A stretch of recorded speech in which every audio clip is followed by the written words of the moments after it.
काळ्या जिभेची कुठली, तोंड बंद कर, नाहीतर बघ. हॉस्पिटलच्या शांत वातावरणात महिला कर्मचारी एका पेशंटवर ओरडत होती. तिचा आवाज मात्र हॉस्पिटलच्या दुसऱ्या मजल्यावरच्या संपूर्ण वॉर्डमध्ये घुमला. दुपारचे कडक ऊन आता काहीसे कमी होत सूर्य क्षितिजाकडे झुकत चाललेला. पायऱ्या चढून हॉस्पिटलच्या वॉर्डमधून इन्स्पेक्टर झपाझप पावलं टाकत चालत येत होते. त्यांच्या मागे 2 हवालदार आणि सोबतच हॉस्पिटलचे प्रमुख डॉक्टर त्यांच्याशी बोलू लागले. साहेब, मी 2 दिवस मुंबईला होतो. हॅल्युसिनेशन या मानसिक आजारावर एक व्याख्यान आयोजित केले आणि मुख्य अतिथी म्हणून मला बोलवलेलं. बरं, मग तुम्ही कधी आलात? इतक्यात त्यांच्या कानावर पुन्हा त्याच कर्मचारी स्त्रीचा आवाज पडला. ए सटवे, काळ्या जिभेची कुठली, असं काहीतरी अभद्र बोलतेस म्हणूनच तुझ्या घरच्यांनी इथं ठेवलंय. बोलता बोलता ती मागे फिरली आणि साहेबांना पाहून दचकली. इन्स्पेक्टर तसेच चालत पुढे येत ती कर्मचारी ज्या पेशंटला रागवत होत्या त्या रूमच्या उघड्या दरवाजातून पाहू लागले.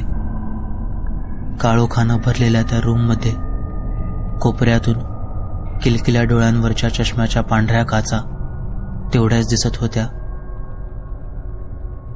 कोणीतरी पाहत होतं, पण तिची नजर मात्र स्थिरावली होती आपल्या समोरच्या रूममध्ये. साहेब, हीच रूम, मावशी उद्गारल्या तसे साहेब मागे फिरले. तुम्ही कोण? मी इथली वॉर्डन, मावशी म्हणतात सगळे. मावशींनी दाखवलेल्या रूमकडे साहेब पाहू लागले. तो बंद दरवाजा किंचित उघडला तशी समोरच्या खिडकीतून मावळतीला गेलेल्या सूर्याची कोवळी किरणे आत पसरलेली दिसली. ते तसेच चालत आत गेले. एक छोटा बेड होता ज्यावर किंचित रक्ताचे डाग दिसत होते. समोरील खिडकीच्या पारदर्शक काचा फुटून बाहेरच्या बाजूला पडलेल्या. साहेबांनी खिडकीतून बाहेर पाहिलं तर खाली दूरवर काचांचे तुकडे पसरलेले. इन्स्पेक्टर साहेबांनी आपल्या हातातल्या त्या छोट्या स्टिकने खिडकीचं दार किंचित पुढे केलं आणि मागे फिरत पुन्हा ती खोली पाहू लागले. फरशीवर ठिकठिकाणी रक्ताचे सुकलेले डाग, तर भिंतीवरही रक्त उडालेलं. अचानक साहेबांची नजर एके ठिकाणी स्थिरावली.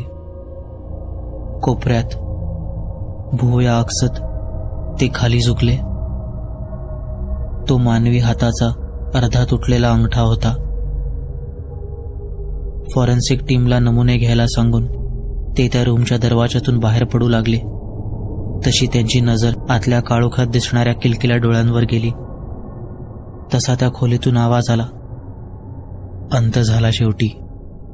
पण अंत की सुरुवात? की सुरुवात होण्याआधी अंत? त्याने मुक्त केलं शेवटी. एक बळी देऊन तिला मुक्त केलं. मावशी रागाने तो दरवाजा बंद करत म्हणाल्या, साहेब, ही सुजाता. काय त्या आजाराचं नाव? हॅल्युसिनेशन.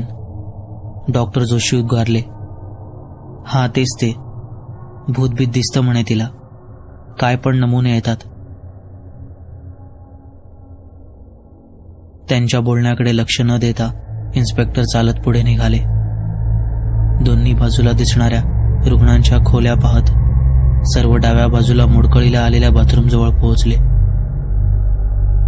तिथं आधीच उभ्या 2 वयस्कर व्यक्ती बाजूला सरकत, त्यातला एक वॉचमन तर दुसरा त्या मावशीचा नवरा. दोघेही हॉस्पिटलच्या आवारात त्यांना बांधून दिलेल्या खोलीत राहायचे. इन्स्पेक्टर बाथरूमच्या उघड्या दरवाजातून आत आले. बाथरूमच्या आतल्या पांढऱ्या फरशीवर एक प्रेत पडलेलं. बाजूलाच पडलेला एक धारदार प्युअर स्टेनलेस स्टीलचा चाकू भिंतीवरील बल्बच्या प्रकाशात चकाकत होता. त्या चाकूच्या धारधार दाताऱ्यांमध्ये त्याच्या मांसाचे बारीक लालसर कण अडकलेले अगदी स्पष्ट दिसत होते. गळा चिरून त्याचा खून झालेला. त्याच्या जखमेतून भळाभळा वाहणारं रक्त हवेच्या संपर्कात आल्याने घट्ट होऊन बाथरूमच्या पांढऱ्या फरशीवर पसरल्यानं त्याचा लाल रंग खूपच भडक दिसत होता. त्याचा एक जाडसर थरच तयार झालेला. रक्तात पुरतं भिजून पालथं पडलेलं त्याचं शरीर निष्प्राण झालं, तरी डोळे मात्र सताड उघडे एके ठिकाणी स्थिरावले होते. इन्स्पेक्टर साहेबांनी समोरच्या आरशाकडे पाहिलं. आरशाच्या त्या काचेवर मोठ्या अक्षरात काहीतरी लिहिलं होतं. 2च शब्द, अर्धवट संदेश. पण त्या 2 शब्दांचं कोडं उलगडेना. इन्स्पेक्टर त्या प्रेताकडे पाहत म्हणाले, खून करून खुनी पसार झाला, पण कोणीच पाहिलं नाही. वॉचमन झोपला होता काय?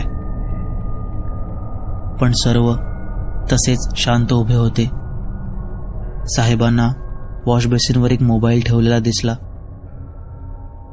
इन्स्पेक्टर साहेबांनी खिशातला पांढरा रुमाल काढून तो मोबाईल उचलला.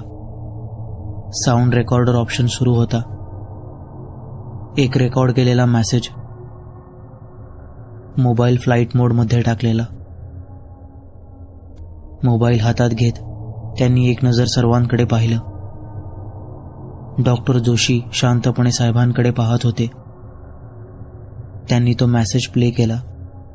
तशी सर्वांची कुजबूज थांबली. सर्वच तो शांतपणे ऐकू लागले.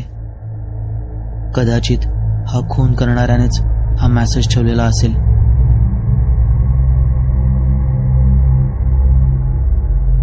एका गूढ शांततेनंतर त्या मोबाईलमधून एका युवकाचा आवाज येऊ लागला.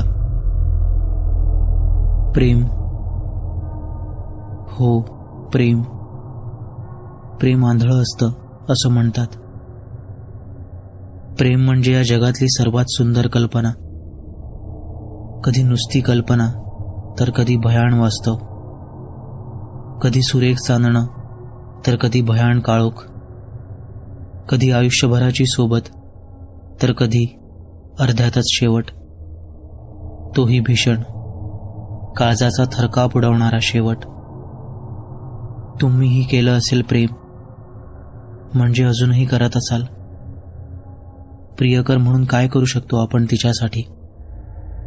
तिच्या निरागस चेहऱ्यावर चांदणं खुलवण्यासाठी, तिच्या आयुष्यात इंद्रधनुषी रंग भरण्यासाठी मीही केलं.